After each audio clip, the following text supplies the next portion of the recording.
I jolted awake to the sound of alarms blaring through my darkened bedroom. My lungs felt like they were collapsing each breath, becoming increasingly shallow and painful. The familiar whirring of my oxygen concentrator had gone silent in the hazy panic of midnight. I fumbled for my phone desperately, trying to understand what was happening with trembling hands. I managed to turn on my flashlight and crawl toward my machine, only to discover it was completely dead. No power, no oxygen. I somehow made it to my front door, each movement a monumental effort without my supplemental oxygen. That's when I saw her standing across the street, under the yellow glow of a streetlight, arms folded triumphantly across her chest. Was Diane Mercer, our HOA president, but everyone in Oakwood Estates knew her better as Karen. She didn't even attempt to hide. As I struggled on my porch instead, she raised her chin. With that smug satisfaction I'd come to recognize all too well, next to her on the ground was my extension cord deliberately unplugged and tossed aside like garbage. No unauthorized electrical equipment outside residential units, she called out, her voice carrying across the quiet neighborhood. It's in the bylaws. I couldn't respond. I was too busy dialing 911. It all started 3 weeks earlier when I returned home from a 2-month hospital stay. What began as a severe case of pneumonia had deteriorated into acute respiratory distress syndrome, leaving my lungs permanently damaged. The doctors had been clear. I needed round-the-clock oxygen therapy. While my body adjusted to its new normal, the main concentrator required more power than my aging home's electrical system could safely handle, along with my other necessary equipment. So my medical provider had installed a secondary backup system that required an additional outlet. The safest solution had been to run a specialized weather-rated extension cord to the external outlet, properly secured against the side of my house.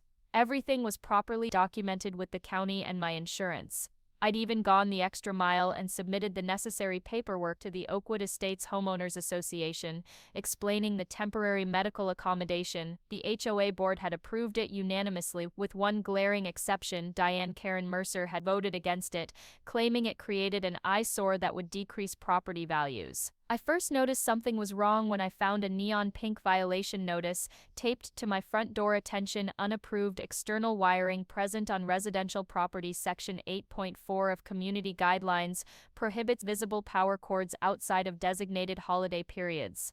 Fine, $150. The notice was signed with a flourishing scroll that I immediately recognized as Karen's signature. I called the HOA office and spoke with Ron, the vice president, who assured me that my medical exemption was on file and valid. "Don't worry about it," he said with a sigh. "I'll talk to Diane. This isn't the first time she's gone rogue with those violation notices." 2 days later, I found Karen in my front yard, taking photos of my house with her phone. She was methodically documenting the power cord from every angle, her face pinched with disapproval. I stepped outside, oxygen cannula in my nose, to confront her. "Excuse me, what are you doing on my property?" I asked, trying to keep my voice calm and steady. Karen spun around, not the least bit embarrassed at being caught. "Documenting continued violations," she replied crisply. "This is my 3rd notification. The next step is enforcement." I explained my situation again, slowly and clearly.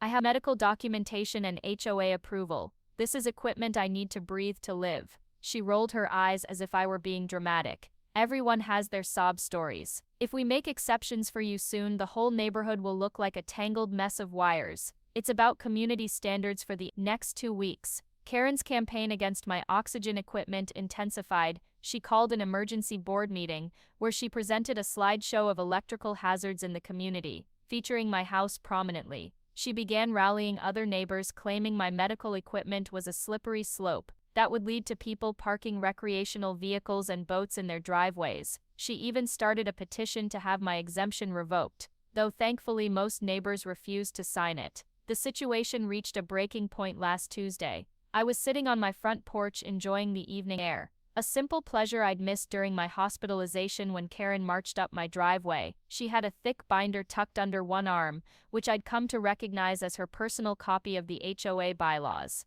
"This has gone on long enough," she said, her voice tight with restrained anger. "The committee has been far too lenient. That cord is a hazard and an eyesore, and it's coming down one way or another." I felt my chest tighten with anxiety, which isn't good when your oxygen levels are already compromised. "Karen, please try to understand, this isn't about aesthetics. It's about my health, my life. Literally depends on this equipment. Don't be so melodramatic, she replied dismissively. There's always another solution, you just haven't bothered to find one that complies with our guidelines. I showed her the doctor's orders again. I even offered to have her speak directly with my pulmonologist. But Karen wasn't interested in reason, she was fixated on those cords as if they were personally offending her. I've given you more than enough warnings, she said, turning to leave. What happens next is on you. I should have taken her threat more seriously. I should have installed security cameras right then, but I honestly couldn't believe anyone would be callous enough to interfere with medical equipment. I was wrong that night. Sometime after 11 o'clock, Karen crept onto my property under cover of darkness. She approached the external outlet where my backup system was plugged in, yanked the cord from the wall,